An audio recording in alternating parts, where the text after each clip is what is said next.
සුබ දවසක් මගේ යාළුවෝ හැමෝටම.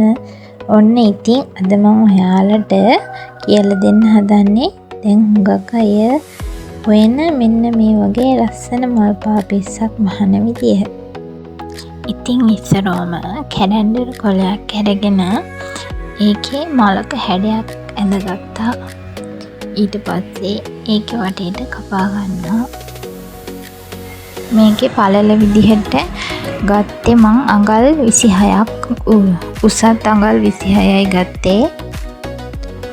අපි දැන් කපාගෙන ඉවරුණ මල රිදි කොටසක් අරගෙන මේ රිදි කොටසේ තියලා මේ හැඩයටම ඇඳ ගන්නවා. මේ මල මෙන්න මේ විදිහට තමයි නමලම කපා ගත්තේ. දෙකට නමලා ඊට පස්සේ ආයෙ පාරක් හතරට නැමුවා. ඊට පස්සේ මෙන්න මේ හැඩයට තමයි කපා ගත්තේ. ඉතින් ඔන්න ඔය හැඩයට මලේ පෙත්ත කපා ගන්නවා. ඔය හැඩයට කපා ගත්තාම පස්සේ දිගෑරියාම මලක හැඩය තමයි එන්නේ.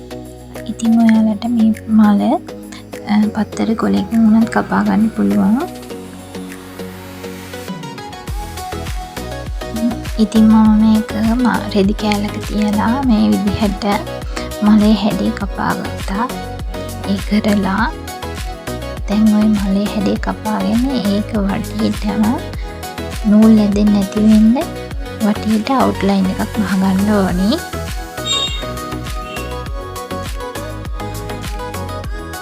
දැන් ඔය තියෙන්නේ මම අවුට්ලයින් එක මහලා ඉවර වෙච්චි මල් පා පිස්සේ යට කොටස. මේක මේ විදිහට මේ පෙන්වන තැන් වලින් කට් මාක් එකක් දාගත්තාම නමල මහන්න හරි ලේසියි.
ඉතින් දැන් අපි මේ මල්ලේ හැඩේ පා පිස්සේ වටේ ටික මහගන්නේ කළු පාටි.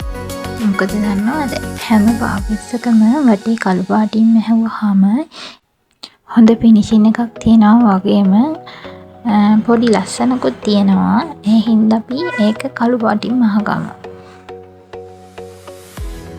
දැන් මේ තියෙන්නේ මම පටි රැලි කරගත්ත ඒවා දැන් මේ විදිහට අරගෙන පා පිස්සේ තියලා වටේ මහගන්න තමයි යන්නේ.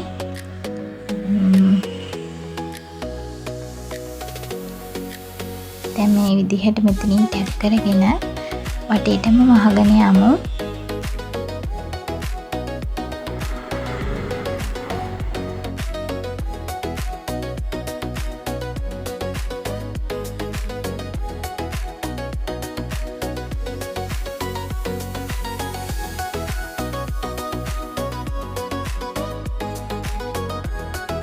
මේ රැලි පට්ටිය අතින් හැඩ කර කර මල් පෙත්තේ හැඩයට වටේට මහගන්න ඕනේ. ඉතින් මං ගාව තියෙන නූල නම් සුදු පාටයි. ඒ වුණාට මේක මැහුවාම මේ නූල පේන්නේ නැහැ, වැහෙනවා. මේ විදිහට පා පිස්සේ හැරව හැඩේ ලස්සනට හදාගන්න ඕන. අතින් හදන ගමන් හිමීට අවුට්ලයින් එක මහගමු. ඉතින් අපි කඩේකට ගිහුවාම අපිට දකින්න හම්බෙන්නම රවුම් පාපිස්ස කොඩු පාපිස්සනේ. මේ වගේ ලස්සනට මල හැඩේ එක එක හැඩ ඩිසයින් දාපුවාම ඒකට වෙනස් ස්වරූපයක් තියෙන හින්දා වෙළඳපොළ ඉල්ලුමත් ටිකක් වැඩි. ඉතින් මේ වගේ ලස්සන ඩිසයින් මහලා ඔයාලට ස්වයං රැකියාව පටන් ගන්න පුළුවන්. ඉතින් මේ පාපිස් මහනකොට අපිට ඝනකම රෙද්දක් තමයි යටට දාගන්න ඕන. එතකොට පාපිස්ස ටිකක් ඝනකමට එනවා. ඉතින් ගෙවල් වල අඳින්න බැරි අයින් කරන ඩෙනිම් තියෙනවානේ.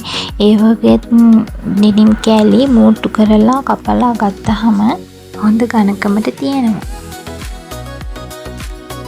මම නම් මේකට අරන් තියෙන්නේ ඩෙනිම් රෙද්දට වඩා ටිකක් ඝනකමින් අඩු රෙද්දක්.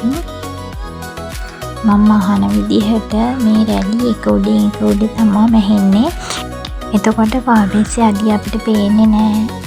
එක උඩ එන නිසා ඝනකමත් වැඩි.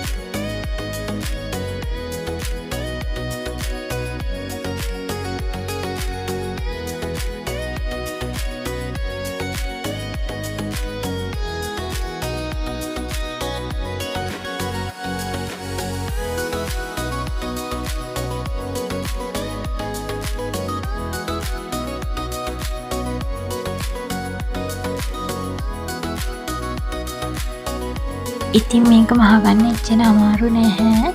මම කියලා දෙන විදිහට මැහුවා නම් හරි ලේසි ඉක්මනට මහගන්නත් පුළුවන්. ඉතින් ඔයාලත් මහලා බලන්නකෝ.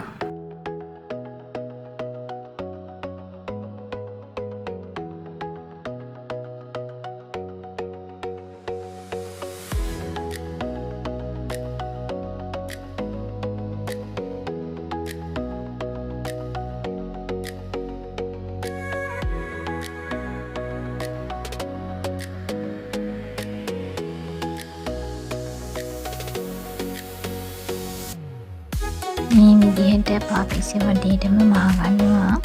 ඊට පස්සේ මේකේ එන රැලි විදිහ බලලා හරි මැද ලකුණු කරගෙන මේ වගේ මල් පෙති හැඩය ඇඳ ගන්නවා මේ රෙද්දේ. ඊට පස්සේ මේ ඇඳගත්ත මල් පෙති හැඩය උඩින් මේ ඇඳගත්ත ඉරි උඩින් ආයෙත් දෙපාරක් කළු පාටින් මම මහගන්නවා. ඒකට කළු පාට ගත්තාම පෙති අතර වෙනස හොඳට පේනවා. මේ හින්දා කළු පාටින් මහගන්නවා.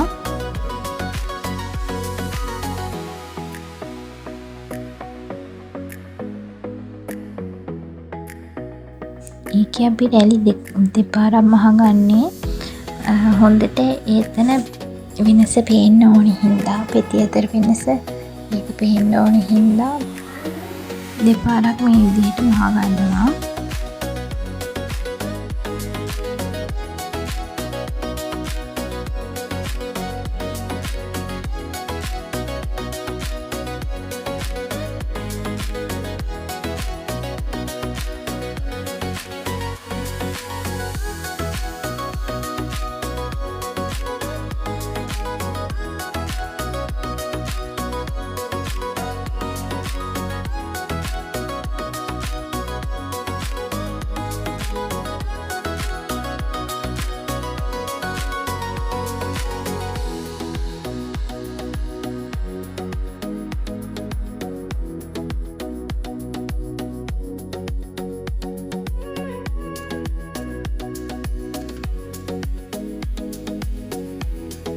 ඔයාලා මේ සුදු පාට නූල වෙනුවට කළු පාට නූලක් වගේ දාගත්තා නම් සුදු පාට නූල පේන්නෙම නැහැ.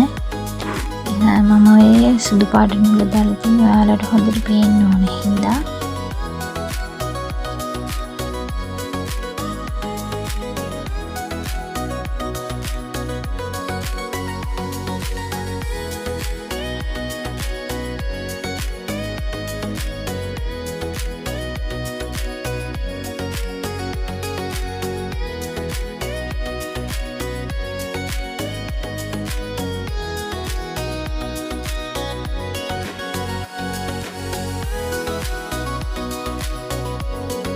ඉතින් ඔන්න මම දැන් මහලා ඉවරයි. මේ තියෙන මම මහගත්ත මලේ හැඩේ පේනවනේ ඔයාලට ලස්සනට තියෙනවා මලේ පෙත්ත හැඩේටම. ඉතින් ඒක දැන් මහලා ඉවර වෙලා දැන් තියෙන්නේ මේ ඇතුළ ටික පුරව ගන්න. මම ඇතුළට ගන්නේ රතු පාට මලේ පෙත්ත හැඩේට කළු පාට වටේට දාලා ඇතුළට රතු පාට දැම්පුවාම ඒකට ලස්සනයි. ඉතින් දැන් අපි මේ පෙත්ත මහවමු. පෙති 6ක් තියෙනවා. මේ පෙති 6ම රතු පාටින් තමයි මම දැන් මහන්න යන්නේ.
මේ විදිහට පටියේටම කරක පෙත්තේ එක පැත්තක පටියේ තියෙන එකේ එක පැත්තක අයහට අවුන විදිහට මහගෙන යනවා.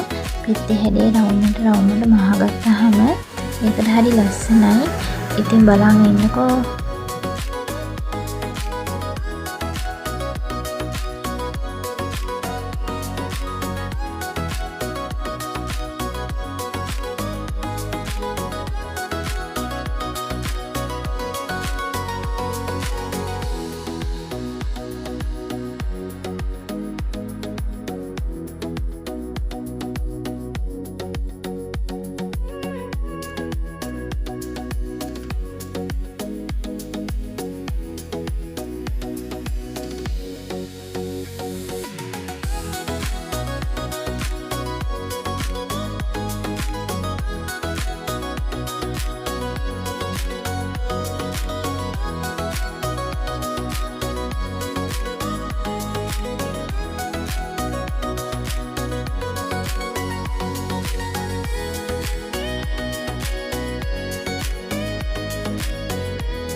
දැන් මේ යන්නේ අන්තිම ටික.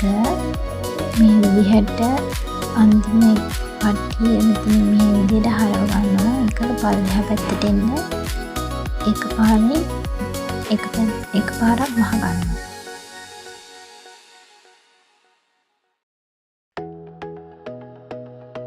ඒකලා දැන් මේ පඩිය කපලා අයින් කරන්න තමයි තියෙන්නේ. ඔය තියෙන්නේ දැන් මම මහල ඉවරයි.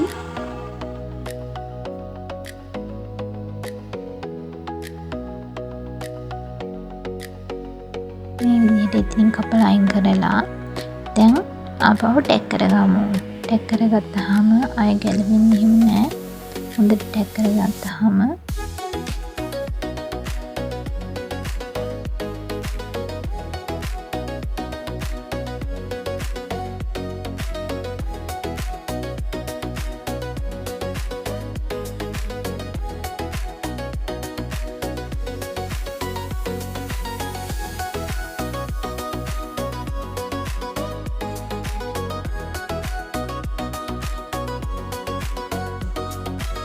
දැන් ඔය තියෙන්නේ මම මහලා ඉවර එක පෙත්තක්. දැන් අනිත් පෙත්තිය අපි මහගමු.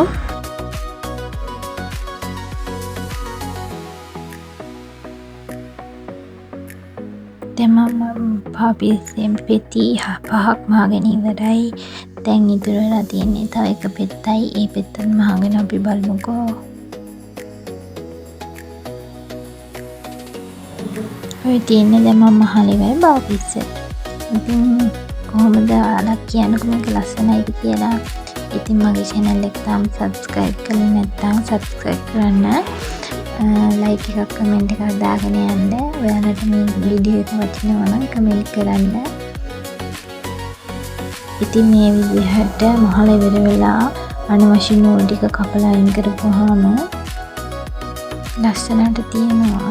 ඉතින් ඔයාලා මහල බලන්නකෝ මේ වගේ එකක් ලස්සනට තියෙනවා. සුවඳ රැකියාවක් විදිහට කරගෙන යන්න පුළුවන්. මේ බලන්නකෝ මේකේ දැන් පාපිස්ස අඩිය අපිට පේන්නේ නැහැ. මොකද මම එක උඩින් තියෙන මහගෙන තියෙන්නේ. සමහර තැන්වල ඔය වගේ තියෙනවා. ඔය වගේ මහගත්තාම ලස්සන තියෙනවා. මේ තියෙන්නේ පාපිස්ස අනිත් පැත්ත මම මහගත්ත යට පැත්ත.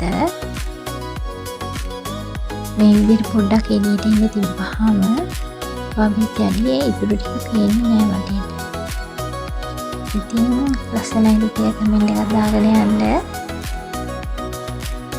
ඉතින් ඔයාලට මේ වගේ පාපිසි මහලා පොඩියට සෑරකියාවක් කරගෙන යන්න පුළුවන්. මේ වගේ තවත් සෑරකියා අදහසක් අරගෙන මම ආයෙ හම් වෙනකම් ඔයාලා පරිස්සමෙන් ඉන්න. එහෙනම් ඉතින් මම අදට ගිහින් එන්නම්.